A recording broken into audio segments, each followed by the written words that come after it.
Pourquoi ça va très mal en Asie? Pourquoi tout est ruine? Pourquoi la population est-elle esclave? Eh bien, c'est la faute des institutions, c'est le sultan, c'est l'esclavage, la polygamie. Bien. Tout ceci, d'une certaine façon, continue à exister, à être véhiculé. Vous voyez, les couches se superposent. Les couches explicatives ne s'éliminent pas, je dirais, l'une l'autre. Elles se superposent. Et on arrive, à la fin du XVIIIe et au début du XIXe siècle, à l'idée qu'il y a aussi des races qui, elles, en elles-mêmes, physiologiquement, intérieurement, dans leur être même, détermineraient certains comportements. Et Vivant Denon, je dirais, est, sans être on ne va pas non plus caricaturer, ce n'est pas un raciste, mais il est à la croisée à l'articulation de ces différents systèmes explicatifs. Et on le voit très bien avec d'autres voyageurs. Je peux, par exemple, pour illustrer ceci, vous lire une citation d'un élève de Buffon, un naturaliste qui s'appelle Sonnini, qui voyage un peu avant Vivant Denon, mais qui publie son récit de voyage au moment où les Français arrivent en Égypte.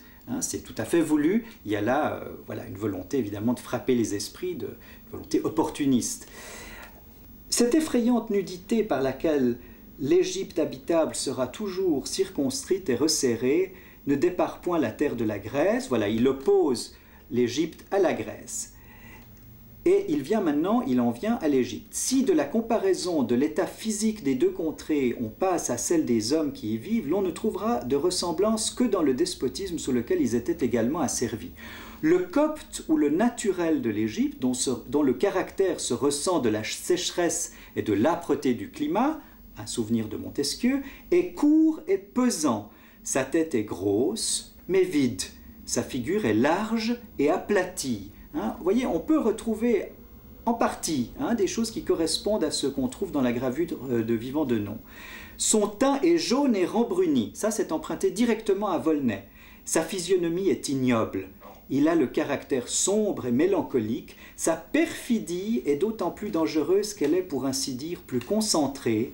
Sans goût pour les arts, aucun élan de la curiosité ne le porte vers l'instruction. Sédentaire parce qu'il n'a aucune vivacité dans l'esprit, il ne cherche pas à connaître ce qui l'entoure.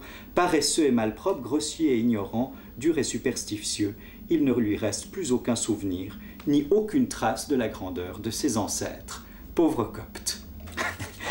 Alors, vous voyez, ce qui est intéressant, à part cette kyrielle de stéréotypes, évidemment, dont nous rions aujourd'hui, c'est aussi l'idée que il y a véritablement une correspondance entre le physique et le moral, ou l'intellectuel.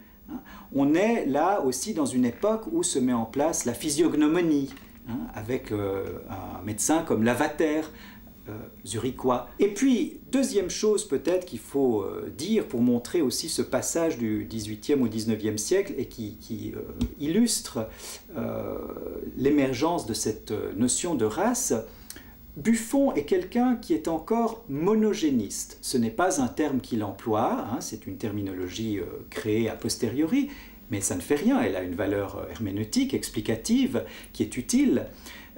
Monogéniste signifie simplement que, pour Buffon, il n'y a qu'une seule souche originaire. En ceci, il est tout à fait en accord avec la Bible. Nous descendons tous d'Adam et Ève.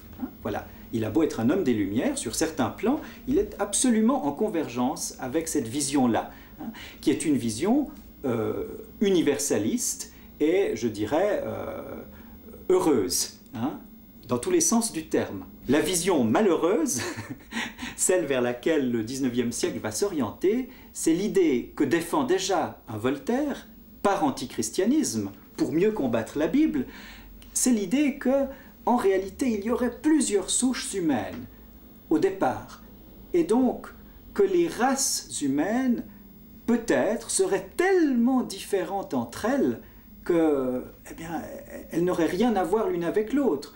Au mieux, si elles se mélangent, elles produisent un rejeton abattardi, elles conduisent à la dégénérescence, c'est l'horreur de l'hybridité, du mixte, et dans le pire des cas, si on ose dire, le mélange n'est pas possible.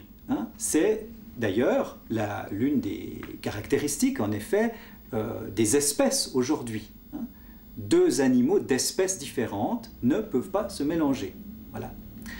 Eh bien, c'est à peu près ce que soutiendront un certain nombre d'anthropologues au XIXe siècle, et assez tôt, beaucoup plus tôt qu'on ne peut le croire.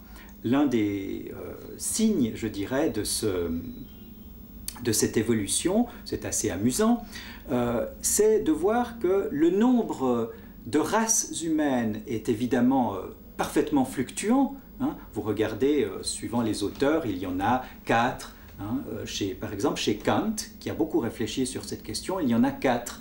Vous regardez chez son successeur, Blumenbach, hein, qui est un grand théoricien de la notion de race, médecin de Göttingen, et qui a, semble-t-il, véritablement marqué un certain nombre d'anthropologues en France, plus que Buffon lui-même, d'après Claude Blanquart en tout cas. C'est bien plus tard que Buffon aurait influencé des gens comme Broca, par exemple. Eh bien, chez Blumenbach, nous avons 5 races humaines. Puis en France, quelqu'un comme Viret multiplie encore le nombre de races humaines. Vous allez voir chez Bory de Saint-Vincent, quelqu'un qui s'est beaucoup impliqué dans des voyages, qui est allé en Grèce, puis en Algérie, hein, qui a participé à toute une série d'expéditions scientifiques. Il y a non seulement des races humaines, plusieurs races humaines, mais il y a plusieurs espèces humaines qui elles-mêmes sont divisées en races. Et on voit bien que la tendance est une tendance qui va vers la différenciation maximale, vers la division et la différenciation. De sorte que plus cette tendance prédomine et se radicalise, évidemment, moins il devient possible de concevoir une humanité une et à peu près égale.